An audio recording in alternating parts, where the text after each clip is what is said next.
যুদ্ধ শুরু করা যতটা সহজ, শেষ করা ততটাই কঠিন। ইতিহাস বলছে যুক্তরাষ্ট্রের অনেক যুদ্ধ শুরু হয়েছিল দ্রুত বিজয়ের আশা নিয়ে, কিন্তু শেষ পর্যন্ত সেগুলোই পরিণত হয়েছে বছরের পর বছর চলা অনন্ত যুদ্ধে। এবার কি সেই একই পথে হাঁটছেন মার্কিন প্রেসিডেন্ট ডোনাল্ড ট্রাম্প? ইরানকে ঘিরে নতুন করে এমন প্রশ্নই এখন জোরালো হচ্ছে আন্তর্জাতিক অঙ্গনে। বিশ্লেষকদের মতে নির্বাচনী প্রচারণায় যুদ্ধ বন্ধের প্রতিশ্রুতি দিলেও বাস্তবে ইরান ইস্যুতে ট্রাম্প এমন এক সংঘাতের দিকে এগোচ্ছেন যার শেষ কোথায় তা এখনও স্পষ্ট নয়। ইসরায়েল ও যুক্তরাষ্ট্রের যৌথ সামরিক অভিযান শুরু হলেও ইরান সরকারের পতন কিংবা দেশটির পরমাণু কর্মসূচি বন্ধ করার ঘোষিত লক্ষ্য এখনও অর্জিত হয়নি। যুদ্ধবিরতি ভেঙে যাওয়ার পর পরিস্থিতি আরও জটিল হয়ে উঠেছে।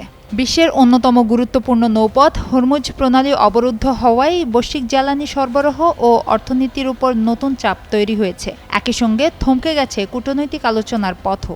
মিনিস্টার বিশ্বকাপে দেশ কাঁপানো অফার। বিশ্বকাপের উন্মাদনা উপভোগ করুন মিনিস্টার টিভিতে। 55 ইঞ্চি অ্যান্ড্রয়েড টিভি মাত্র 55,000 টাকায়, সাথে জার্সি ফ্রি। ইন্টারন্যাশনাল ক্রাইসিস গ্রুপের ইরান প্রকল্পের পরিচালক আলী ভায়েজ বলেন, যুদ্ধবিরতির সমঝোতাকে কোনো পক্ষই শান্তির সেতু হিসেবে দেখেনি, বরং সেটিকে তারা যুদ্ধ চালিয়ে যাওয়ার আরেকটি কৌশল হিসেবে ব্যবহার করেছে। ভায়েজ সতর্ক করে আরও বলেন, দীর্ঘমেয়াদী রাজনৈতিক সমাধান ছাড়া এই সংঘাত সহজেই অনন্ত যুদ্ধে রূপ নিতে পারে। ইতিহাসও সেই আশঙ্কাকেই শক্তিশালী করে। ভিয়েতনাম, ইরাক ও আফগানিস্তানের মতো যুদ্ধগুলো দ্রুত বিজয়ের প্রত্যাশা নিয়ে শুরু হলেও শেষ পর্যন্ত যুক্তরাষ্ট্রকে দিতে হয়েছে বিপুল অর্থনৈতিক ও রাজনৈতিক মূল্য। লন্ডনের কিংস কলেজের যুদ্ধবিদ্যা বিশেষজ্ঞ লরেন্স ডি ফ্রিডম্যান বলছেন, শক্তিশালী সামরিক বাহিনী থাকলেই দ্রুত বিজয় নিশ্চিত হয় না।